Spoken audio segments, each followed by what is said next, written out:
Selamat malam pemirsa, kembali bersama kami dalam program Cakrawala. Malam ini kita akan membawa Anda untuk sejenak menengok kembali catatan kelam pengelolaan aset terbesar bangsa 2025, kekayaan alam Indonesia.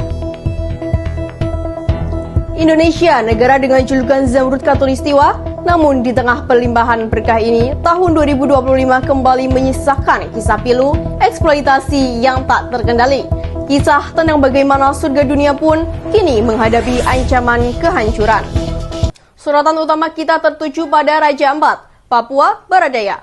Kawasan dengan keanekaragaman hayati laut terkaya di planet ini, tahun 2025, laporan investigasi organisasi lingkungan mengungkapkan ancaman nyata yang mengerikan di balik keindahan gugusan pulau ini. Ancaman itu datang dari eksploitasi mineral, khususnya tambang nikel. Di beberapa pulau kecil seperti Pulau Gak dan Pulau Kawai, aktivitas penambangan telah menyebabkan deforestasi di daratan. Akibatnya terjadi erosi masif yang membawa sedimen, lumpur, dan logam berat yang langsung ke laut.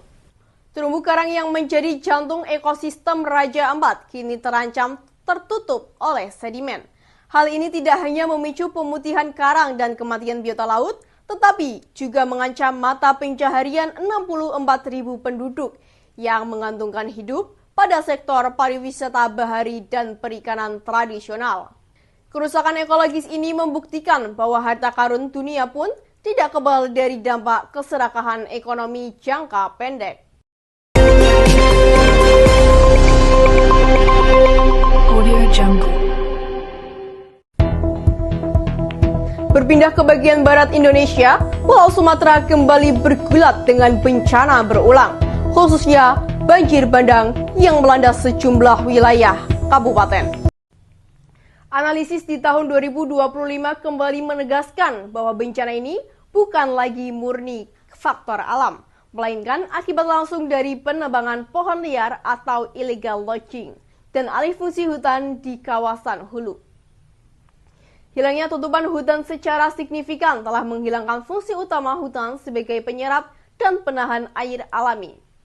Akibatnya air hujan langsung mengalir deras ke hilir, membawa material lumpur dan sisa-sisa kayu, menciptakan arus bandang yang destruktif. Kasus ini menjadi alarm keras bahwa degradasi lingkungan di satu daerah akan selalu memicu bencana kemanusiaan di daerah lain.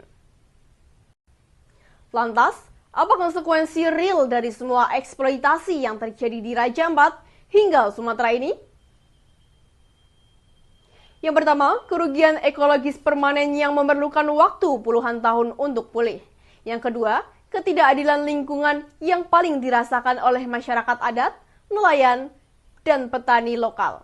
Mereka menanggung beban terberat dari kerusakan yang disebabkan oleh kepentingan bisnis. Bencana dan kerusakan di tahun 2025 menegaskan bahwa ekonomi tanpa etika konservasi akan selalu berakhir pada bencana berkelanjutan.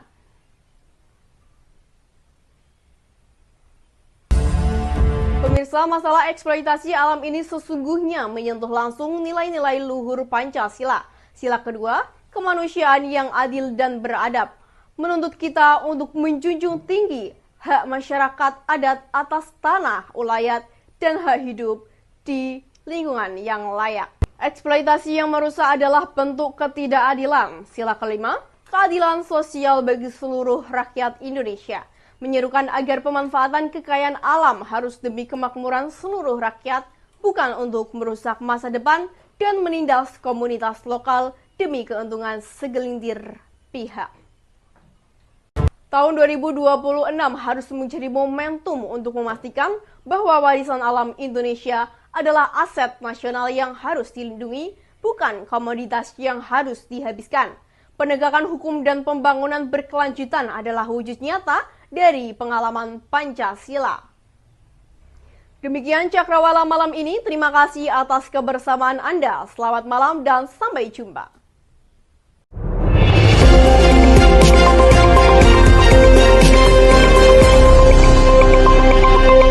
Audio Jungle.